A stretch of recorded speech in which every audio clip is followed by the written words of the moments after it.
"Turn around. Boy, you do not belong here." The words left Officer Brian Finley's mouth with a sharp certainty that carried the weight of years he never questioned. And in the next second, his hands struck Marcus Johnson's chest with a force meant to humiliate, not restrain. The senator stumbled back as the pain shot through his ribs, his balance stolen by a man who did not care who he was or what he had built. The cuffs snapped closed with cold precision, biting into his wrists, marking him as something lesser in front of people who knew the truth he was denied the chance to speak. And in that single violent moment, as cameras quietly rose around them, the officers had no idea that the blow they delivered would end their careers, dismantle a lie protected for generations, and stamp their names into a scandal that would haunt Westchester County for decades. Before we go deeper into this story, tell me where you are watching from. Subscribe to the channel, and give me a like so more people can see how this moment unfolded and why it mattered. It began under the white gates of Willowbrook Country Club, a place that prided itself on silence, tradition, and the unspoken belief that certain faces should never stand among its manicured paths. Marcus Johnson arrived late that morning wearing a navy polo, khakis, and loafers, dressed like any of the hundreds of members who passed through those gates without a second glance. He stepped from his car with a calm built over years of public service, carrying the confidence of a man who owned almost half the land beneath his feet. Yet Robert Harlan, the club's longtime manager, saw none of that. He saw only the man he had resented quietly since the ownership restructuring, the man whose membership card he pretended not to recognize, the man he decided on that day could be pushed beyond patience. From the first moment their eyes met, the omniscient truth was clear. Harlan had already made his choice. He demanded proof long before he asked for courtesy. And when Marcus handed him the black card with the gold crest, he dismissed it with a practiced smirk.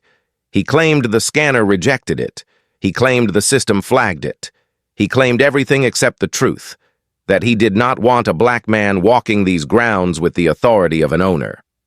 Papers fell to the asphalt when Harlan snatched the leather folder from Marcus's hand. The shove followed with both palms, a gesture that exposed the contempt he tried to hide behind policy. Marcus steadied himself, not from fear, but from understanding exactly what stood behind that blow. And nearby. Priya Patel lifted her phone, her instinct telling her that this was no misunderstanding. Carlos Ortiz raised his phone as well, knowing that silence had been the rule for too long. When Harlan dialed 911, his voice softened into a practiced tremor. He described an aggressive intruder. He listed threats that were never spoken. He painted a picture designed to provoke a swift response from men who trusted their technology more than their judgment. Those men, Finley and Detective Kevin Lang, arrived in under 7 minutes, their patrol unit carrying a mobile facial recognition tablet still untested in court, the screen lit with an 89% match to an old database photo, a young prosecutor mistaken for someone else more than 20 years earlier. That error had clung to the algorithm through every update, and in Lang's mind, the flawed match became truth. Marcus explained who he was. He spoke with controlled clarity, reminding them of his identity, his office, and his ownership stake. The omniscient view revealed his internal restraint, the breath he held to avoid escalating a situation he already recognized as dangerous. Finley dismissed him with a sarcastic comment, a verbal swipe that carried the same dismissal Harlan had shown moments earlier. In that moment, the crowd began to gather. Phones lifted. Priya raised hers higher. Carlos steadied his. 14 early guests formed a loose semicircle, bearing witness to a scene that no one would forget. Marcus was turned around, his words ignored, his standing erased by men who trusted an outdated tablet more than the documents in his wallet. The cuffs closed on his wrists, and Finley pushed him forward with a force meant to remind him of his place. The omniscient truth settled here. The officers believed the moment belonged to them. They believed their authority was unquestioned. They believed the cameras around them were powerless. They believed they were containing a threat. What they were actually doing was constructing the opening chapter of the scandal that would strip their badges, expose their hidden conduct, and bring national attention to a club that had spent an entire century burying its past under pristine white gates. Harlan stood to the side, arms crossed, watching with the satisfaction of a man who thought he had finally taken control of a world he feared was changing too quickly. But the moment Marcus sat in the back of the patrol car, still calm, still composed, still wearing the quiet confidence of someone who knew the truth would rise, the trajectory changed. The omniscient narrator could see what none of them understood yet. Marcus's body camera was recording. His wife was already on the phone. His counsel was already preparing paperwork. And 14 witnesses had captured every second from angles no one could dispute. As the car pulled away from the gates, the world inside the club shifted. Conversations stopped. Eyes followed. A quiet murmur grew into disbelief. Members who once avoided controversy whispered to each other about lawsuits, headlines, and consequences. A fundraiser scheduled to celebrate a re-election campaign had just transformed into the epicenter of a national reckoning. And though none of the officers realized it, every step they took had already set in motion the downfall that would define them long after their badges were gone. This was the beginning. The moment that separated the world Willowbrook pretended to be from the world it truly was. The moment that showed how quickly power can collapse when truth is finally recorded, witnessed, and undeniable.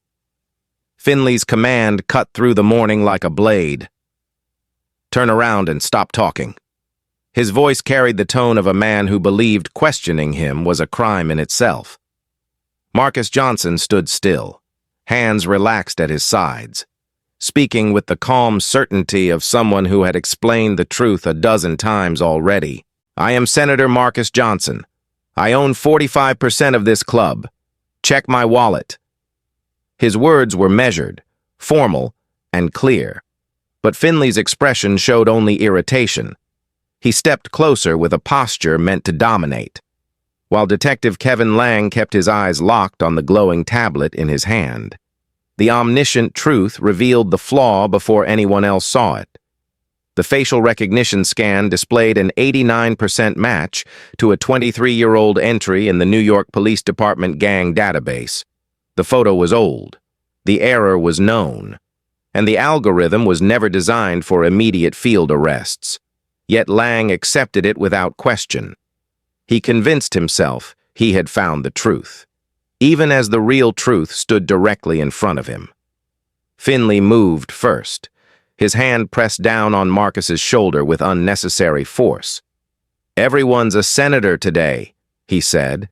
Then the cuffs came out, cold metal glinting in the sun. The sound of steel closing on bone echoed across the front circle of Willowbrook Country Club. Marcus felt the sting, not from pain alone, but from the humiliation that followed. He absorbed it silently, because he knew the car behind him, the walkway beside him, and the sky above him were filled with witnesses, some holding cameras, some holding judgment, and some holding the weight of decades spent pretending this place had changed. From the start, the crowd understood more than the officers realized. 14 early guests gathered without speaking. They formed a quiet semicircle, phones lifted, faces hardened by disbelief. Priya Patel stood closest, recording with steady hands, her voice caught between anger and fear. She shouted, "That's the owner!" Lang did not turn to her. He did not acknowledge her. He lifted one hand without breaking eye contact with the tablet and said, "Ma'am, back away or you're next." His words silenced the group, but only for a moment. They watched as Marcus attempted one final explanation, delivered with steady breath and unmistakable dignity. "You are making a grave mistake. You have every document you need." Lang replied with an expression that hovered between annoyance and suspicion. False IDs are common. Anyone can print a card. The omniscient truth revealed the deeper conflict inside him. Lang was a veteran officer, accustomed to being obeyed, accustomed to trusting familiar tools, and accustomed to making quick decisions without scrutiny. He believed he was protecting the community. He believed he was taking control. He believed he had the authority to ignore every voice around him. But the real authority was already shifting away from him, captured in every recording device pointed his way. The patrol car door opened with a heavy thud. Finley guided Marcus toward it with a firm grip, pushing him down with more force than required. Marcus leaned into the motion to keep his balance, restraining the instinct to protest, knowing that any movement could be twisted into justification. He sat in the back seat, hands bound, shoulders pulled tight. His breathing slowed, controlled by a discipline formed long before that moment. The omniscient narrator saw the truth even Marcus kept hidden. He was not afraid of the arrest. He was not afraid of the officers. He feared only the consequence of silence. That was why he wore the small, discreet body camera beneath his shirt. It recorded everything: the shove at the gate, the disrespectful tone, the refusal to check his documents, the rejection of his identity. It recorded the tightening of the cuffs and the false assumptions behind every decision. It captured the moment the patrol car began to move, rolling past the white gates that had stood for a century as a monument to exclusion disguised as prestige. Robert Harlan stood on the walkway, arms crossed over his chest, watching with satisfaction. His internal justification felt righteous to him. He believed he was protecting the club from someone who did not belong. He believed the officers were doing exactly what he wanted them to do without ever saying it directly. He believed this moment confirmed everything he feared about change. Yet the omniscient truth saw another layer. As Harlan smirked, the cameras around him captured his gestures, his expressions, and his silent approval. Those images would later fill news reports, legal filings, and public hearings. The very moment he felt most in control was the moment he signed away any defense he thought he had. When the cruiser passed through the gates, a shift occurred inside the crowd. Conversations erupted. Guests whispered to each other about lawsuits, liability, and the consequences of a wrongful arrest on the morning of a high-profile fundraiser. A few members approached Harlan hesitantly, asking what had happened. He offered them short, dismissive answers, shielding himself from accountability with vague claims of protocol and safety concerns. His voice trembled slightly, not from remorse, but from the first flicker of doubt that the situation might be spiraling beyond his control. Meanwhile, the omniscient perspective revealed the movement beyond the gates. Cars stopped. More bystanders recorded the cruiser as it drove toward the main road. Some recognized the passenger immediately, others recognized him only moments later as social media posts began to appear. Inside the patrol car, Marcus shifted his hands gently, testing the cuffs. The pain lingered, but the humiliation struck deeper. He closed his eyes for a moment and gathered himself. He knew what had been set in motion. He knew that every second recorded would matter. And he knew that calm was his greatest weapon. Outside the window, the country club faded behind him, replaced by the feeling of a battle he had not chosen, but would not abandon. Finley drove with the confidence of an officer who believed he had done everything correctly. Lang glanced at the tablet again and again, reassuring himself of the false match. Neither man understood that the world outside the car had already shifted. Neither man realized that 14 witnesses had captured the arrest from multiple angles. Neither man recognized that their certainty would crumble under evidence they did not bother to examine. As the cruiser turned onto the main road, the omniscient truth set the tone for what came next. The arrest they believed would vanish into routine paperwork would soon become a national scandal. The man they dismissed as uncooperative would soon stand before the Senate with scars on his wrists and evidence in his hands. The club they thought they were protecting would soon face a reckoning that altered its history, and the officers who believed they had acted with authority would soon face consequences none of them imagined when they stepped out of their patrol car that morning. They walked him through the precinct with quiet efficiency, as if routine could disguise the weight of what they had done. The holding area was cool and still, its concrete walls meant to silence the mind. But Marcus Johnson entered with an expression that revealed nothing. The cuffs were removed with a quick metallic snap, leaving deep red impressions along his wrists. Finley avoided his eyes. Lang did not.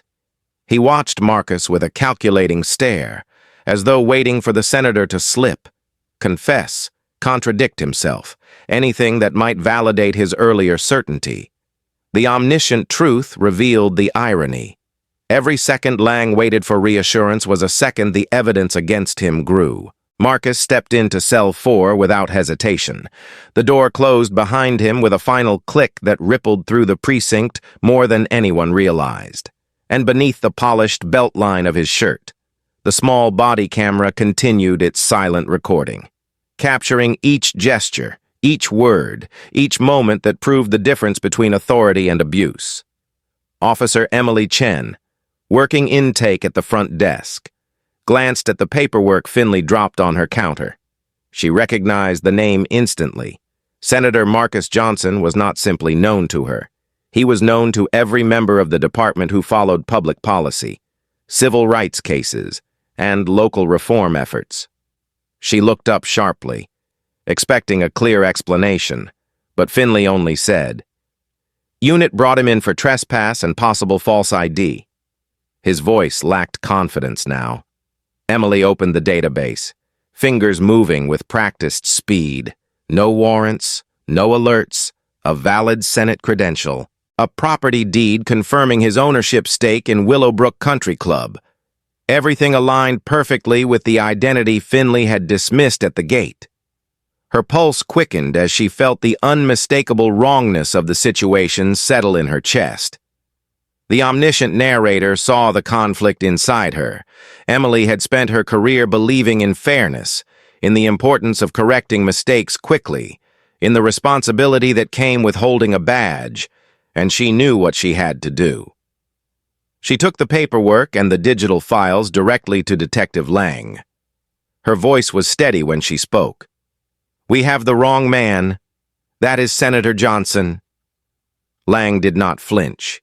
He did not soften. He stared at her as though she were interrupting something trivial. "We verify everything downtown," he said. "Could be sophisticated ID forgery." Emily inhaled slowly, choosing her words with care.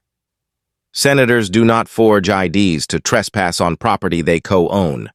Lang dismissed her with a flick of his hand. The omniscient truth illuminated what Lang refused to confront. Pride had replaced reason, fear had replaced judgment, and the refusal to admit error had already created a crisis far larger than the arrest itself. In the small holding cell, Marcus sat on the concrete bench with a quiet composure that did not belong to a man facing charges. His breathing was slow, deliberate, controlled by a lifetime of training his mind to remain steady. He knew Emily's voice from the hallway. He heard her urgency, her attempt to correct the situation with integrity. He heard Lang's tone flatten into stubborn refusal.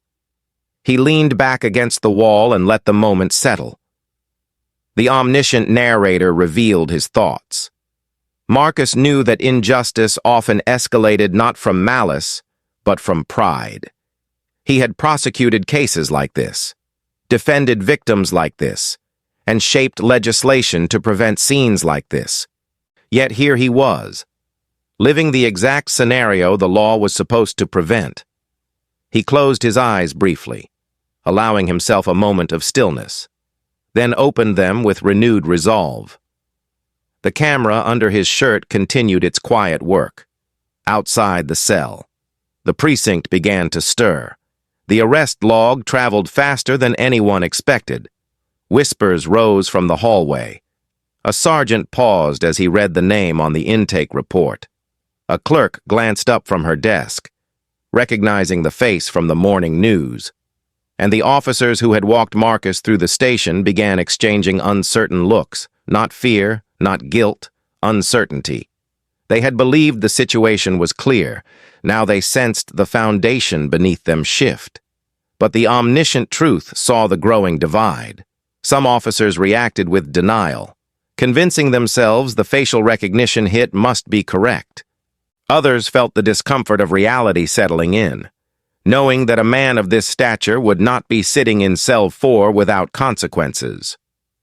Minutes later, the precinct doors opened with sharp urgency. Jennifer Rivera, former federal prosecutor and now personal counsel to Marcus Johnson, entered with Tyler Hayes, the senator's communications director. Jennifer carried a thick folder of ownership documents, Senate credentials, and verified identification. Tyler carried his phone, already buzzing with alerts. The story had leaked. Ashley Kim, monitoring everything from the parking lot, posted a brief, carefully worded message. It spread faster than any officer inside realized. Within 20 minutes. Willowbrook arrest appeared on screens across the country. Within 30 minutes. Newsrooms began calling the precinct for confirmation. Within 40 minutes. The department's public relations line collapsed under the volume of inquiries. Jennifer demanded immediate access to her client. Her voice was firm, sharp, and deeply controlled. She placed the documents on the sergeant's desk, each page an accusation against the unlawful detention. Tyler stood beside her, watching the officers with an expression that carried no anger, only understanding. He knew what this moment meant. He knew that everything Marcus had fought for as a civil rights prosecutor would now be tested in real time. And he knew that the recordings, once released, would change more than one career. In the lobby, confusion grew. Officers stepped into side rooms to make hushed calls. Supervisors reviewed the arrest footage. Phones vibrated with updates. One officer pulled Emily aside. "Are we sure about this?" Emily nodded with absolute conviction. 100%. The officer exhaled, already seeing the path ahead. Not a disciplinary hearing, not a reprimand. Something far larger, something irreversible. Inside cell 4, Marcus felt the shift, not in the air, not in the hallway, in the rhythm of footsteps. The lowered voices, the tension that moved like a quiet current through the building. He remained calm, hands folded in his lap. He understood his position better than anyone. He was not merely a detainee. He was the center of a storm that had not yet reached full strength. The omniscient narrator saw deeper. Marcus felt no triumph, no satisfaction, only a weight he had carried since childhood. The weight of knowing that respect could be revoked in seconds, no matter how high you climbed. And he knew this moment would echo through every community that had endured the same treatment without cameras, without lawyers, without witnesses. 47 minutes into the detention. Emily approached cell 4 again. She hesitated, catching Marcus's eye for half a second, as if offering silent apology, silent acknowledgement. She said nothing. She did not need to. Her report was already on the chief's desk. And Chief David Brooks, distant cousin to Robert Harlan, had just stepped out of his office with a face drained of color. The omniscient truth revealed the moment the story turned. Brooks did not rush. He moved with the slow dread of a man who understood exactly what had happened and exactly what it would cost. Not just his officers, not just the club, not just the county. The entire state would soon feel the impact of what occurred inside Willowbrook's white gates. Chief David Brooks entered the hallway with the heavy gait of a man who understood, before a word was spoken, that the world outside his precinct had already changed. His face revealed the strain of competing loyalties, family on one side, duty on the other. and the omniscient truth made it clear that he felt the walls closing in long before he reached interrogation room 2. He paused at the door, hand resting on the handle, knowing this conversation would shape the rest of his career. Inside, Marcus Johnson sat calmly at the metal table, his posture straight, his gaze steady, his silence cutting through the room with more force than anger ever could. Jennifer Rivera stood beside him, arms crossed, a tower of controlled precision. Tyler Hayes paced near the wall, his phone glowing with non-stop alerts. Brooks entered without speaking. He closed the door softly, as though noise might break whatever thin barrier remained between order and catastrophe. The omniscient narrator revealed his thoughts immediately. Brooks knew he should release the senator. He knew the arrest was baseless. He knew the evidence stacked against his officers was impossible to defend. Yet he also knew that his distant cousin, Robert Harlan, had set this entire disaster in motion, and that admitting the truth would expose a thread of discrimination that stretched far beyond one morning's mistake. Brooks began with a hollow attempt at authority. "Senator Johnson, we are reviewing all information to ensure accuracy." His voice wavered on the final word. Jennifer placed a 2-inch stack of documents on the table with deliberate firmness. "Chief, we are far beyond accuracy. We are at liability." She opened the packet to reveal limited liability company ownership records, notarized and stamped. She added Robert Harlan's internal emails, each one a slow-burning fuse, removing the problem. Concerns about optics. "He doesn't fit this membership profile." Then came the videos from Priya Patel and Carlos Ortiz, captured from 2 angles, both showing Marcus offering his card politely, both showing Harlan shove him, both showing Finley and Lang tighten the cuffs without verifying identification. Brooks swallowed hard, the weight of the moment pressing deeper. The omniscient truth exposed the fracture within him.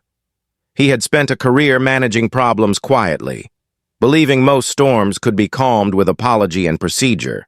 But this was no ordinary storm. This was a national crisis forming in real time. And he saw the evidence of it in Tyler's phone screen as notification after notification flashed through the room. Marcus finally spoke. His voice was quiet, even, and unmistakably formal. "Chief Brooks, I want this arrest expunged from every database in the next 30 minutes. The silence that followed was thick, the kind that forces a man to reveal the truth he hoped to avoid. Brooks cleared his throat, searching for footing. "Senator, we are working to confirm all information, so..." Marcus cut him off with the sharpness of a man who had argued before federal judges and won. "I was detained without cause. I was denied identification review. I was subjected to force. I was placed in a cell based on a facial recognition error you knew was unreliable," Jennifer added. "We have 20 years of documentation proving that database is flawed. Detective Lang ignored that evidence." Brooks looked down at the table, understanding that every sentence spoken inside that room would later be replayed in depositions, hearings, and public inquiries. The omniscient narrator revealed the truth Marcus already sensed. Brooks wanted a compromise. He wanted a quiet resolution. He wanted to protect the department from humiliation. But the time for quiet had ended the moment Finley clasped the cuffs at the gate, and Marcus, who had spent decades fighting for accountability, knew that compromise would only bury the truth deeper. He leaned forward slightly, his voice calm, but carrying the weight of authority. "If I am not released with full exoneration in writing, the civil rights lawsuit is filed before lunch, and the Department of Justice receives a formal request for investigation." Tyler stopped pacing and looked directly at Brooks. "And the press receives the footage within the hour." Brooks finally met Marcus's eyes, and for the first time, he saw not a detainee but a senator holding undeniable power. The chief's mind raced. He considered the political fallout. He considered the public reaction. He considered the decades of whispered accusations about Willowbrook's exclusion policies. And he considered the unmistakable truth. Releasing Marcus with an apology was not enough. Not anymore. The situation had escalated beyond control. The officers involved had crossed lines that could not be erased. The omniscient perspective captured Brooks's quiet realization. His department was facing a crisis that would stain its history. His name would either appear as the man who acted swiftly to correct injustice, or as the man who hesitated while the world watched. He opened the folder Jennifer had handed him. Each page confirmed his worst fears. Ownership records with clear signatures. Clear time-stamped video showing no aggression from Marcus. Clear evidence that Lang and Finley failed to follow identification protocol. Clear proof that Harlan initiated the incident with intent. And worse, the emails, cavalier, biased, impossible to defend, showed a pattern that would haunt the county for months. Brooks placed the final page down, his hands trembling slightly. The omniscient narrator showed the conflict inside him like a map. He knew clearing the arrest was the only path forward, but clearing it publicly meant acknowledging systemic issues that stretched far beyond one morning. At last, he spoke. The arrest will be declared unfounded. His voice was thin, resigned. Jennifer nodded once, accepting his decision but not his reluctance. Marcus remained still, waiting. Brooks continued. "We will sign the expungement forms immediately." He stood and opened the door. A sergeant hurried in with a clipboard, eyes wide as he glanced at the senator. Brooks signed the order with a slow stroke of his pen. Jennifer reviewed it quickly, then slid it to Marcus. He read every line, ensuring precision, no ambiguity, no loopholes, no delay. 2 hours and 11 minutes after the cuffs first closed. Marcus Johnson walked out of interrogation room 2 as a free man. Staff paused as he passed. Some lowered their eyes out of guilt. Some looked away out of fear. Some stared with recognition that they had witnessed a turning point in their department's history. The omniscient truth revealed that none of them would forget the sight of him. Wrist marks still visible, posture steady, expression controlled. As he walked through the precinct doors and stepped into the sunlight, the storm that had begun at the white gates now moved into open air, gaining momentum with every breath.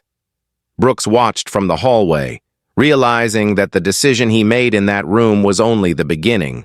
The lawsuit, the investigation, the scandal, every consequence was already unfolding.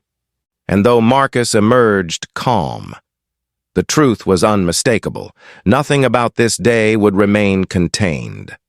The reckoning had begun. The ballroom fell silent the moment Marcus Johnson stepped through the double doors.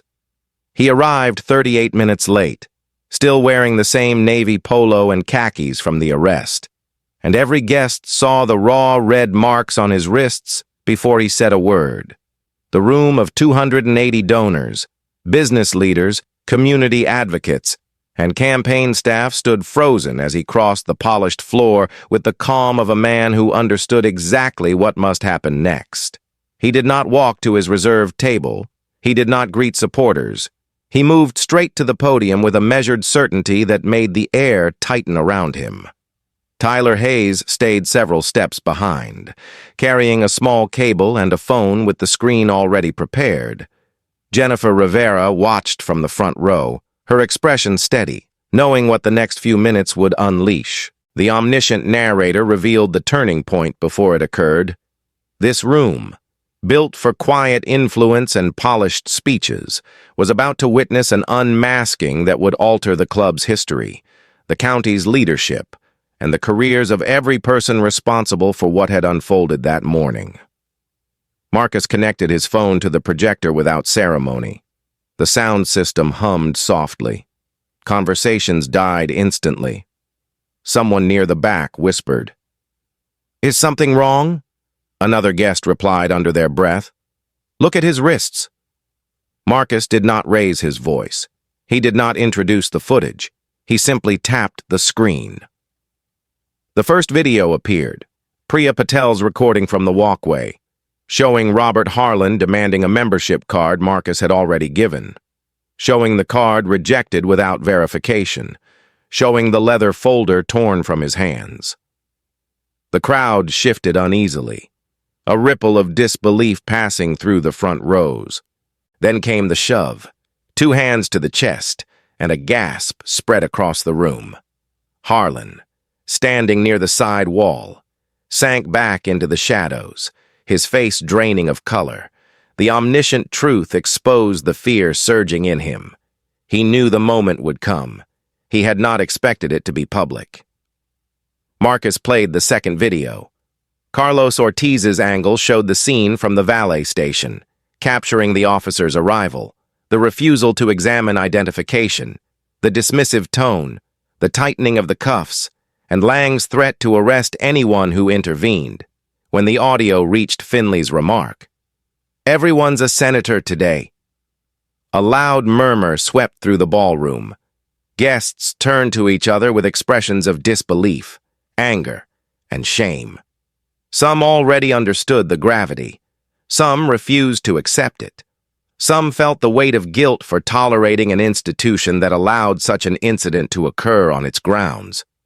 Marcus paused the footage and let the silence settle.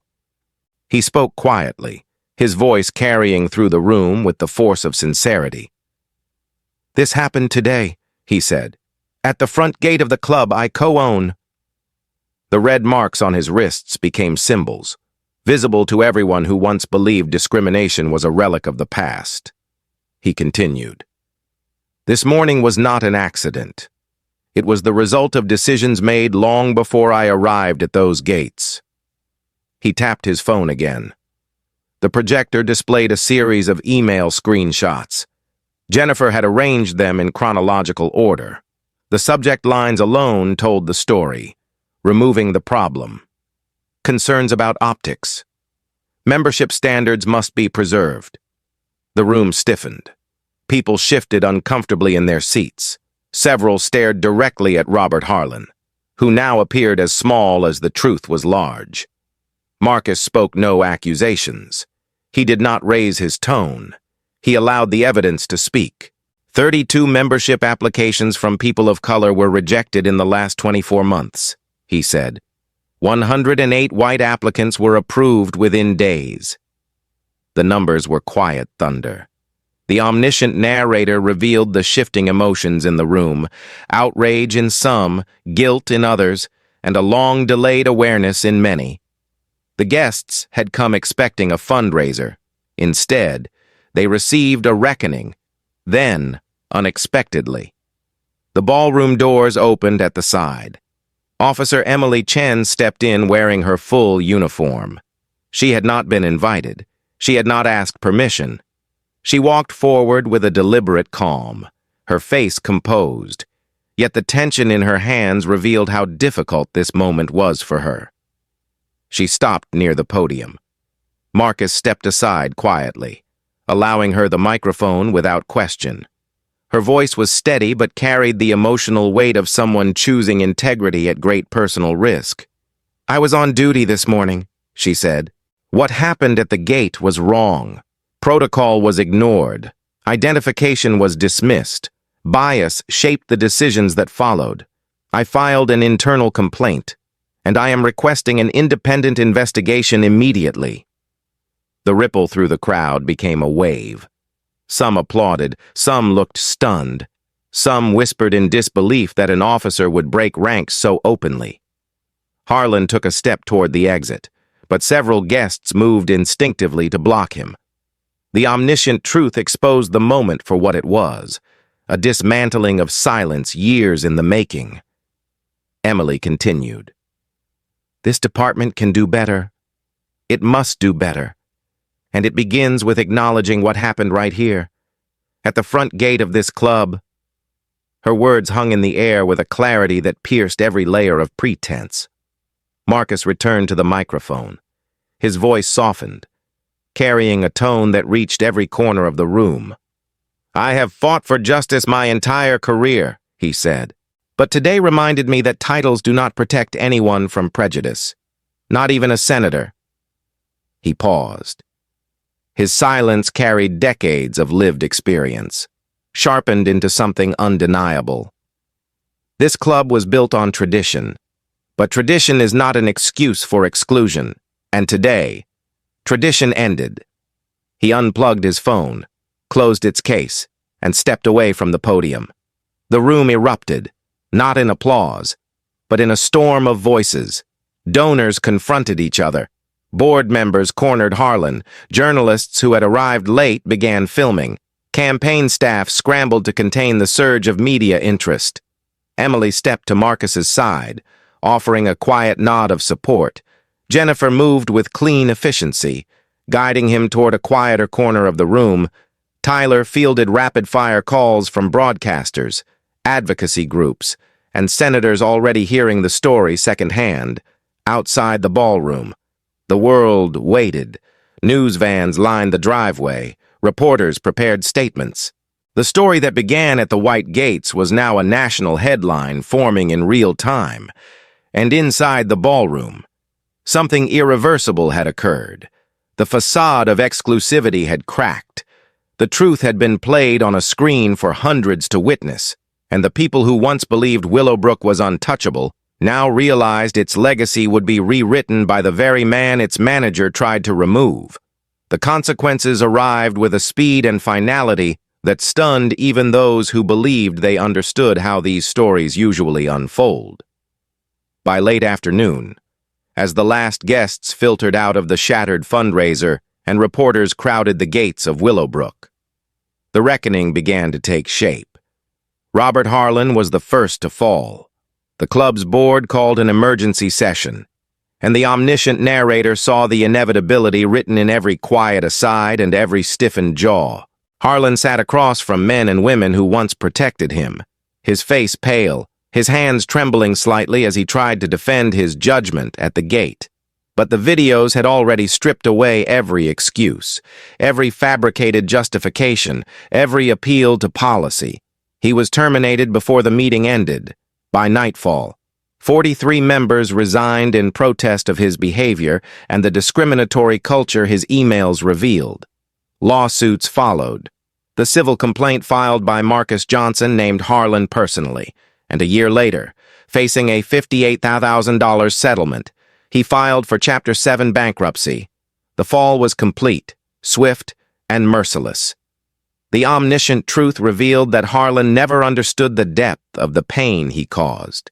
He understood only the end of the power he once believed he could wield without consequence. Officer Brian Finley faced his fate with far less ceremony. Internal Affairs opened its file by dawn. The footage showed the unnecessary force, the refusal to check identification, the tone dripping with contempt. Finley's attempts to justify his actions unraveled under scrutiny. He argued procedure, he argued caution, he argued safety, but the evidence was unmistakable. The arrest lacked cause. The force lacked restraint. His defensiveness lacked credibility. Every defense he offered was contradicted by the videos, the witnesses, and his own casual dismissal of Marcus at the gate. The department suspended him without pay. Weeks later, he was terminated. Months later. Federal civil rights prosecutors reviewed the case. Finley pled to a single count, receiving 18 months probation, an outcome that spared him prison time but ended any hope of returning to law enforcement. His badge was gone. His career dissolved. His reputation became a cautionary tale for every officer who believed authority alone could shield misconduct. Detective Kevin Lang's downfall unfolded in a quieter but far more devastating way. The omniscient perspective revealed that he truly believed the facial recognition hit that morning. He trusted technology more than judgment. He trusted instinct more than evidence. And he trusted procedure more than truth. But what Lang could not deny, the part that haunted him long after the interrogation, was the moment Officer Emily Chen warned him, clearly and professionally, that they had the wrong man. He ignored her. He dismissed her. He questioned her competence. And when the internal investigation began, Her report became the fulcrum that exposed him. The FBI opened its own inquiry into misuse of the New York Police Department gang database connection. The system had been criticized for years, outdated, racially skewed, prone to errors that harmed innocent people. Lang's reliance on it, despite clear evidence to the contrary, became a symbol of everything broken in modern policing. The county placed him on administrative leave. He resigned quietly 6 weeks later, a forced retirement disguised as a choice.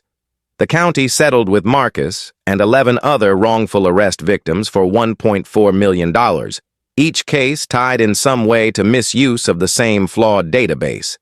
Lang's name appeared in every deposition. His career faded into the margins of a scandal he first believed he could contain.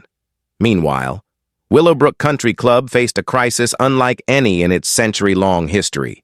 The clubhouse board knew that cosmetic changes would not save them. Public confidence was collapsing. National news outlets broadcast the footage repeatedly. Clips of Marcus's speech in the ballroom spread across the country. Membership inquiries evaporated. Sponsors withdrew support. Under pressure from donors, elected officials, and community leaders, the club announced sweeping reforms. It dissolved its historical admissions committee, the very one that quietly rejected dozens of applicants of color while approving nearly every white applicant. It established a new diversity and inclusivity board. Staffed partly by outside civil rights advisors, the club changed its name to Willowbrook Inclusive Club, a symbolic but necessary acknowledgement of the transformation it needed. Most significantly, the club created a $75,000 scholarship fund for students of color pursuing careers in law, civil service, and public administration. The omniscient narrator saw the irony that could not be spoken aloud. A club that once rejected people who looked like Marcus would now fund the education of those determined to dismantle systems like the one that wronged him. For Emily Chen, the consequences unfolded differently. Her willingness to break silence, to contradict senior officers, to speak truth in front of hundreds of strangers, reshaped her future. Her internal affairs testimony was praised for its clarity, integrity, and courage. She received threats from some within the department, but far more support from the community. Months later, she was transferred to the training division, where she helped overhaul bias response protocols and supervisory review systems. She became a central figure in the department's reform effort, a quiet but powerful reminder that integrity within law enforcement was both possible and necessary. As for Marcus Johnson, the consequences woven around him were profound and far-reaching. His arrest became a national conversation. Civil rights organizations highlighted it as a case study in systemic profiling. Editorial boards across the country wrote about the dangers of faulty technology used as a substitute for judgment.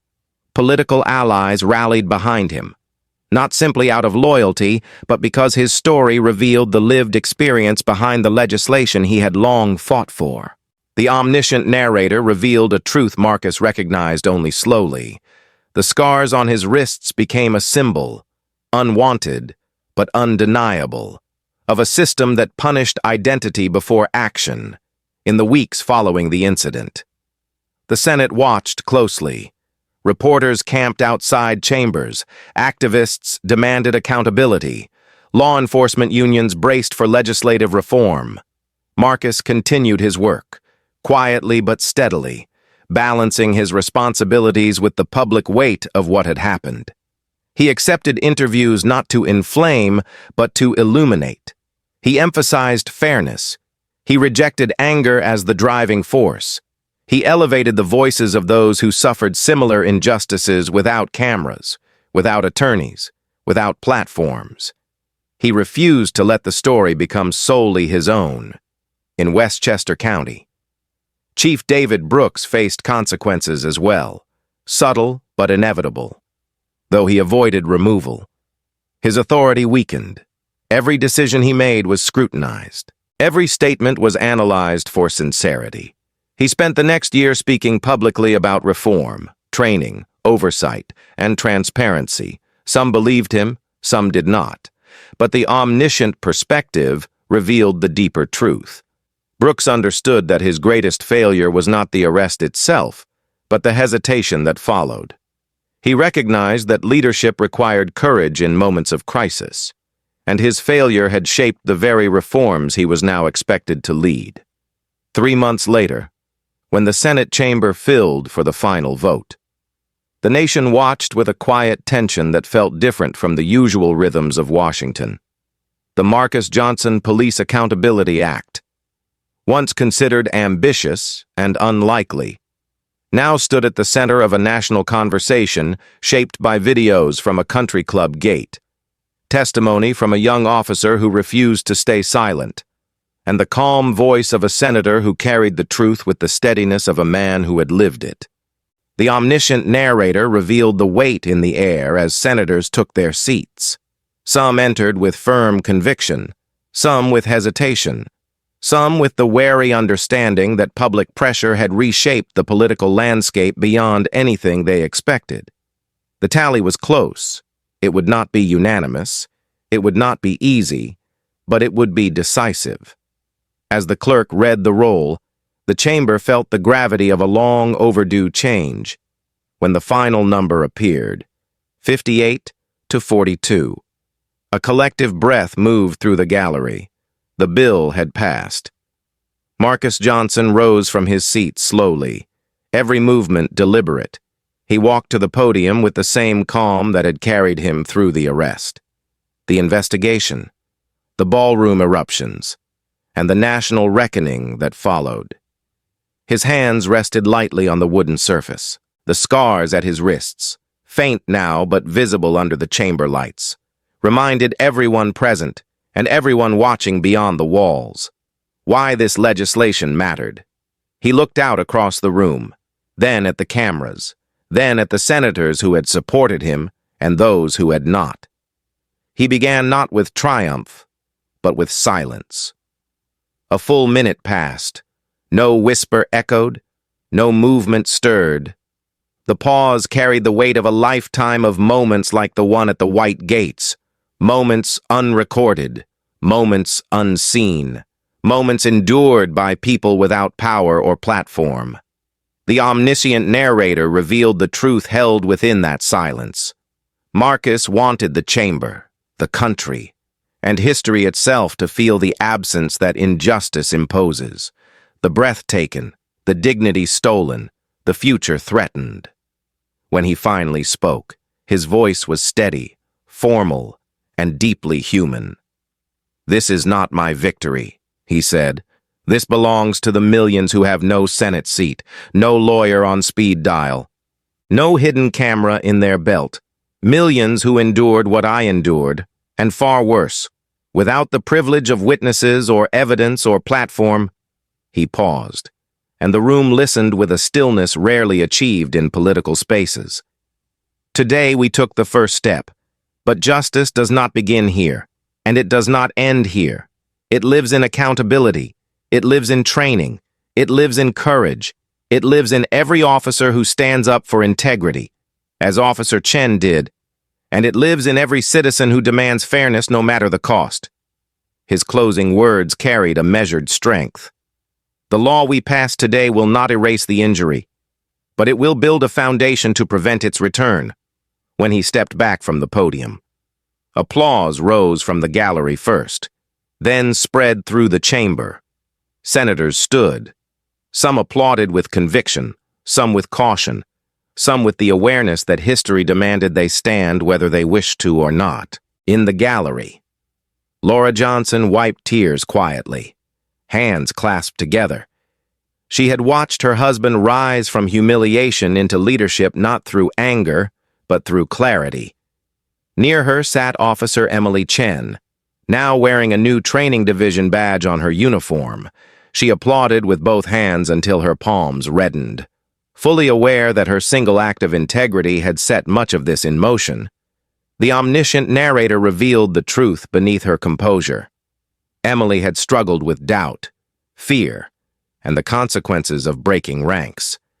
But she had also discovered strength in knowing she had done what was right, not what was easy. outside the chamber. Cameras flashed relentlessly as Marcus walked through the corridor. Reporters called after him with questions about reform, accountability, and the next steps for the country. He answered briefly, respectfully, but without indulging spectacle. He knew the attention would fade. He knew the law's true test would unfold not in headlines but in precincts, training academies, courtrooms, and community meetings across the nation. He understood the long road ahead better than anyone, because he had walked it for decades, as a prosecutor, as a senator, as a black man whose identity had been questioned even in a space he owned, back in Westchester County. Changes rippled through the community. Willowbrook Inclusive Club opened its scholarship application process, receiving hundreds of submissions from students across the region. The admissions committee now used transparent criteria. Diversity initiatives expanded. Former members who once resisted change now publicly supported the club's transformation. Recognizing that history demanded more than silence, the county police department implemented newly mandated reforms. Facial recognition tools were suspended pending independent review. Bias training expanded. Complaint procedures became more accessible. And for the first time in years, community forums between law enforcement and residents filled every seat. In the aftermath, the individuals at the center of the incident continued to face the consequences of their choices. Finley completed his probation under the watchful eye of federal oversight. Unable to return to policing, Lang withdrew from public life after multiple depositions exposed systemic failures in his judgment and training. Harlan's bankruptcy ended his influence in Westchester entirely. Each consequence served as a reminder that moments born of hubris and bias could unravel entire careers, reputations, and legacies. For Marcus, the story turned inward as well. Late at night, when the noise of political life quieted, he allowed himself to revisit that morning at the White Gates, not with resentment, but with purpose. He carried the knowledge that his experience, painful as it was, had fueled a movement larger than himself. The omniscient narrator revealed a truth he rarely acknowledged aloud. The scars on his wrists were no longer symbols of humiliation. They were markers of change, the visible evidence of a moment that forced a nation to re-examine assumptions long ignored. Months later, he returned briefly to the Willowbrook grounds, not for an event, but to stand alone near the entrance where the incident had occurred. He wore no suit. No camera followed him. He observed the new signage bearing the club's revised mission statement. He watched as diverse members walked through the gates without hesitation, and he allowed himself a quiet breath of reflection. The world was not perfect. The law he helped pass was only a beginning, but beginnings mattered. Thank you for listening. Please subscribe, leave a like, and help this story reach those who need to hear it.